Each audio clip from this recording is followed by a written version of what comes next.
Mi mamá jugó con un péndulo en los 80 y nunca cerró la sesión. Yo llevo toda la vida pagando las consecuencias. Historia de Reddit usuario anónimo. Hay algo que mi mamá nunca me contó hasta que se lo exigí con los ojos llorosos y las manos temblando después de que una ouija me dijo que le preguntara a ella. Tenía 16 años cuando cometió el error. Yo llevo toda mi vida cargando con él. Y lo más perturbador no es lo que le pasó a ella. Lo más perturbador es que lo que sea que contactaron esa tarde en 1988 aprendió mi nombre antes de que yo naciera. Para entender lo que les voy a contar necesitan conocer dos historias.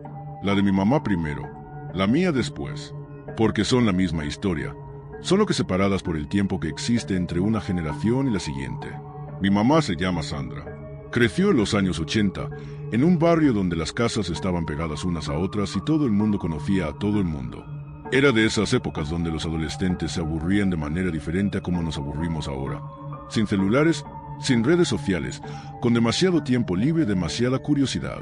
Sus mejores amigas eran dos hermanas. Las voy a llamar Tati y Gogo, que son los apodos con los que mi mamá siempre las menciona cuando cuenta esta historia. Vivían en una casa de 2 pisos al final de una ferrada, de esas casas que tienen cierta personalidad propia, que se sienten más grandes por dentro de lo que parecen por fuera. En la recámara de Tati y Gogo, en el segundo piso, había una ventana que daba al patio de la casa de atrás. Y desde la casa de atrás, si uno miraba hacia arriba, podía ver esa ventana perfectamente. Ese detalle va a importar después. El grupo de amigas tenía un pasatiempo que era muy popular en esa época, algo que mucha gente de esa generación recuerda haber hecho alguna vez. El péndulo con la Biblia.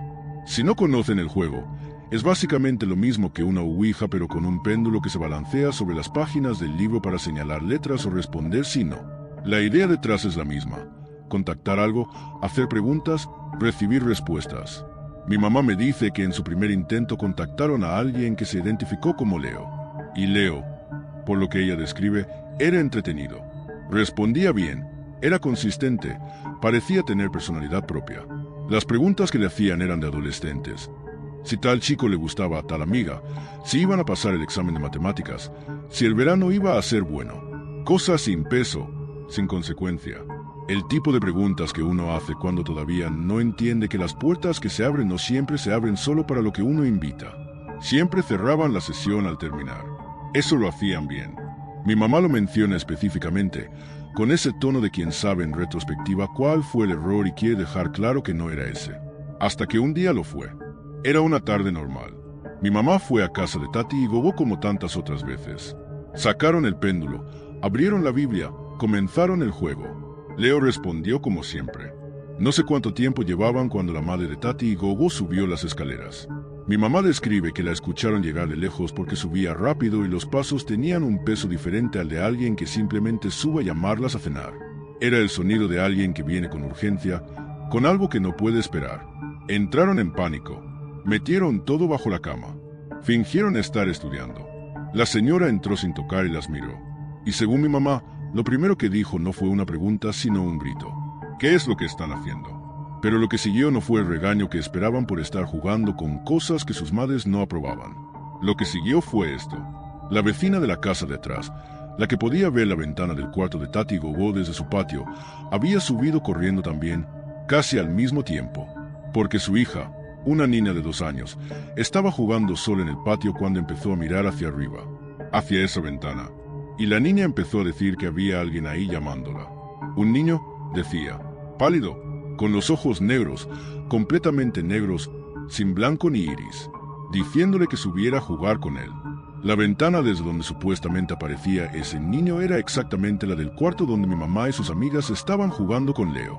Mi mamá me dice que cuando la señora les contó eso, el frío que sintieron no fue de miedo en el sentido convencional, fue de reconocimiento. Ese frío que sientes cuando algo que no entendías del todo de repente tiene una forma que sí puedes ver. La madre de Tati y Gogo encontró el péndulo y la Biblia bajo la cama. Las regañó. Llevó a mi mamá a su casa. Entre el camino de una casa a otra, entre regaños y promesas, las 3 adolescentes juraron no volver a jugar nunca. Pero en el caos de ese momento, en el susto, la prisa y la vergüenza, nadie se acordó de cerrar la sesión. Leo seguía abierto. Mi mamá no me contó todo esto de una sola vez. Me lo fue contando en pedazos a lo largo de los años, y hay partes que todavía hoy me cuesta creer que no me dijo antes. En las semanas siguientes a esa tarde, empezaron a pasar cosas en las dos casas. En la de Tati y Gogo, sombras que cruzaban los cuartos sin que hubiera nadie. El radio que se prendía solo en mitad de la noche. Insomnio en las tres hermanas que compartían la recámara. La sensación constante de que algo estaba en los rincones. En la casa de mi mamá, lo mismo. Tal vez peor, porque mi mamá vivía con su mamá y su mamá era más sensible a ese tipo de cosas. El radio era el que más asustaba, dice mi mamá, porque no solo se prendía sino que cambiaba de estación. Y la estación a la que llegaba reproducía cosas que no correspondían a ninguna frecuencia normal. Intentaron calmarse de la manera que sabían, leyendo la Biblia, rezando, pidiendo protección. Pero mi mamá me cuenta algo que nunca olvidé cuando me lo dijo. Cada vez que abrían la Biblia buscando un salmo de protección o un versículo de paz, las páginas caían solas en pasajes sobre Satanás. No una vez, repetidamente. Abrías al azar y ahí estaba, destrucción, abismo, el adversario. Como si el libro se negara a mostrarles lo que necesitaban y las llevara siempre al mismo lugar. Ambas familias terminaron yendo con un sacerdote. El sacerdote hizo lo que pudo. Bendijo las casas, rezó, instruyó a las familias sobre cómo protegerse. Las cosas se calmaban durante un tiempo, semanas, a veces un par de meses, y después volvían. Mi mamá dice que aprendió a vivir con eso, que con el tiempo bajó la intensidad y la frecuencia, aunque nunca desapareció del todo. Se casó, tuvo hijos, construyó su vida, y en algún punto del camino, sin que ella lo planeara ni lo buscara, lo que había quedado abierto esa tarde en 1988 encontró un nuevo punto de entrada. Yo soy la primogénita de mi mamá, y desde pequeña fui diferente en algo que mi familia notaba pero no sabía cómo nombrar. Sensible, decían, muy sensible, a los ruidos, a las personas, a los espacios. Entraba a ciertos lugares y sentía algo que los adultos a mi alrededor no parecían notar. No siempre era algo malo. A veces era simplemente una presencia, una densidad en el aire, una sensación de que el espacio estaba habitado de maneras que iban más allá de las personas visibles. Hay una fotografía mía de cuando era muy pequeña, en la nieve. Estoy de pie, abrigada, mirando la cámara. Y a mis pies, en la nieve, hay una forma. La gente que la ha visto ve ahí el rostro de Jesús. Yo nunca lo vi así cuando era niña. Solo lo noté años después cuando alguien más me lo señaló. No sé qué pensar de esa foto, pero la guardo. Lo que sí recuerdo, aunque era muy pequeña, es lo de la estufa. Mi mamá no pudo cuidarme en una época de mi primera infancia. No voy a dar detalles porque eso es su historia y no me corresponde contarla. El punto es que viví un tiempo con una nana, una señora mayor y buena que me quería como si fuera suya. Un día, mi nana salió al patio a recoger ropa que había tendido, me dejó sola dentro unos minutos. Y escuché una voz. Era una voz de mujer, suave, con ese tono particular que usan los adultos cuando hablan con niños pequeños, ese tono que uno asocia con cariño y con seguridad. Me llamaba por el nombre de mi mamá. Sandrita, ven, mi amor. Sandrita, yo pensé que era alguna familiar de mi nana. No razoné nada más que eso porque tenía 3 o 4 años y no hay mucho razonamiento complejo disponible a esa edad. Simplemente seguí la voz. Mi nana me encontró con las manos extendidas sobre la estufa de leña encendida. No sé cuántos centímetros faltaban. No sé qué hubiera pasado si ella hubiera tardado un minuto más. Solo sé que la voz me había llevado ahí y que yo la había seguido completamente convencida de que era alguien conocida. Mi nana me llevó con su madre, que era curandera o algo parecido, y me hizo una limpia. El huevo con el que hizo la limpia salió de color rojo y negro, con un olor que mi nana describió como insoportable. Ella no me dijo exactamente qué significaba eso. Solo sé que cuando mi mamá se enteró años después y le conté los detalles, se quedó callada más tiempo de normal antes de responder. Creciendo, aprendí a normalizar cosas que probablemente no eran normales. La parálisis del sueño era la más frecuente. No una vez, no ocasionalmente. Era algo que pasaba con una regularidad que ningún médico supo explicarme de manera satisfactoria. Me quedaba completamente inmóvil, completamente consciente, sin poder mover un músculo. Pero la parálisis del sueño, aunque aterradora, tiene explicación neurológica. Lo que no tiene tanta explicación son los sueños que venían con ella. Soñaba que me ahorcaban, no como imagen distante o borrosa. Soñaba que sentía la presión en el cuello, que veía las manos que lo hacían aunque no pudiera ver la cara de quien lo hacía. Me despertaba con esa sensación todavía presente, tardando unos segundos en entender que estaba en mi cama y que mi cuello estaba bien. Algunas mañanas amanecía con moretones. No siempre, no de manera que pudiera atribuirse claramente a nada, pero estaban, en los brazos, a veces en las piernas, en lugares donde yo no me había golpeado con nada. Cuando le contaba a mi mamá, ella decía que era por ver películas de terror, así que me prohibió ver o escuchar cualquier cosa relacionada con terror. Obedecí durante años porque era su explicación y yo no tenía otra. Dormía con agua bendita en el cuarto. Eso era algo que en mi casa se hacía como procedimiento normal, no como algo extraordinario. El agua bendita era tan parte de la rutina nocturna como apagar la luz. A veces ayudaba, a veces no. Y entonces llegó la preparatoria. Tenía como 15 o 16 años. Mis amigas propusieron hacer una ouija improvisada, de esas que se arman con letras escritas en papeles y un vaso en el centro. Yo sabía que mi mamá no aprobaba eso. También sabía que yo misma había tenido experiencias que deberían haberme dicho que no era buena idea. Pero a los 15 años una toma de decisiones que a los 20 no entendería. Nos sentamos alrededor de la mesa. Pusimos los dedos en el vaso. Empezamos a hacer preguntas sin mucho orden y concierto, el tipo de preguntas que uno hace cuando no cree del todo en lo que está haciendo pero tampoco quiere ser la que arruina el ambiente. Y entonces algo respondió. Lo que me perturbó no fue que respondiera. Lo que me perturbó fue cómo respondió. Había algo en la velocidad y en la precisión de las respuestas que era diferente a lo que mis amigas describían de otras veces que habían jugado. Era como si estuviera hablando con alguien que no estaba explorando el espacio por primera vez.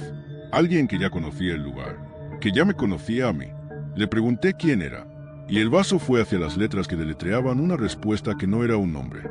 Decía, pregúntasela a mamá. El cuarto se quedó en silencio. Mis amigas me miraban. Yo miraba el vaso. Le pregunté, con la voz que me quedaba disponible, ¿qué quieres de mí? Y el vaso deletreó una sola palabra. Alma. Llegué a la casa de mi mamá esa tarde con una urgencia que no supe cómo disimular. No le pregunté con rodeos. No construí una introducción. Le dije exactamente lo que había pasado, exactamente lo que el vaso había deletreado, y le exigí que me explicara qué significaba. Mi mamá me escuchó, y en su cara vi algo que nunca le había visto antes. No fue sorpresa. Fue algo que yo describiría como el gesto de alguien que ha estado esperando una conversación durante años y finalmente llegó aunque no quisiera que llegara. Me sentó, me preparó algo de tomar, y me contó todo lo que les conté a ustedes al principio. El péndulo, la Biblia, Leo, las amigas, la tarde en casa de Tati Bobo, la niña del patio, la sesión que nunca cerraron. Me lo contó completo, sin omitir nada, con el tono de alguien que lleva mucho tiempo cargando algo pesado y finalmente lo pone sobre la mesa aunque sepa que eso no lo hace desaparecer. Y al final, cuando terminó, me dijo algo que se me quedó grabado. Siempre pensé que si no te lo contaba iba a protegerte de ello, que lo que uno no sabe no puede afectarle. Pero veo que no funcionó así. No le respondí nada en ese momento, porque tenía razón. No había funcionado así. Lo que sea que quedó abierto esa tarde en 1988 no necesitaba que yo supiera de él para encontrarme. Me había encontrado desde pequeña, con la voz que me llevó hacia la estufa, con los sueños de ahorcamiento, con los moretones de la nada, con la parálisis nocturna. Me había estado rondando toda la vida, solo que ahora yo sabía de dónde venía. Después de esa conversación, busqué ayuda de maneras distintas. Me hice cristiana, no de manera superficial, no como solución rápida. De verdad, busqué a un pastor, le conté todo, pedí oración. Los sueños se volvieron menos frecuentes. La intensidad bajó. Puedo dormir la mayoría de las noches sin que pase nada. Pero hay algo que no ha cambiado. Cada vez que voy a casa de mi mamá, pasan cosas. No siempre las mismas. A veces es algo que veo con el rabillo del ojo y que desaparece cuando volteo. A veces es un sonido que no tiene fuente. A veces es simplemente la vibra del lugar. Esa densidad en el aire que aprendí a reconocer desde pequeña y que en la casa de mi mamá es más espesa que en ningún otro lugar donde haya estado. Y a veces, durmiendo ahí, los sueños regresan. Ya no son tan claros como antes. Ya no siento la presión en el cuello con la misma intensidad. Pero están. He pensado mucho en por qué la casa de mi mamá específicamente. He llegado a una conclusión que tal vez no sea correcta, pero que es la más coherente que tengo. Lo que sea que entró esa tarde en 1988 cuando no cerraron la sesión encontró un punto de entrada. Ese punto era mi mamá, o el espacio de su vida, o alguna combinación de ambos. Y cuando yo nací, siendo su primogénita, siendo alguien que desde pequeña fue sensible a ese tipo de cosas, me convertí en una extensión de ese punto de entrada. Soy hija de lo que ella dejó abierto sin querer. No lo digo con rencor. Mi mamá tenía 16 años y no sabía lo que hacía. Nadie le explicó las consecuencias reales. Nadie le dijo que algunas puertas, una vez abiertas, no se cierran solo con querer cerrarlas. Pero hay algo que sigo sin poder resolver. Cuando tengo hijos algún día, si es que los tengo, ¿qué heredarán de mí? ¿Termina en mí esta cadena? ¿O simplemente pasa a la siguiente persona que venga? No lo sé. Lo que sí sé es que la próxima vez que vaya a casa de mi mamá voy a llevar agua bendita. Y voy a dormir con la luz encendida. Como siempre,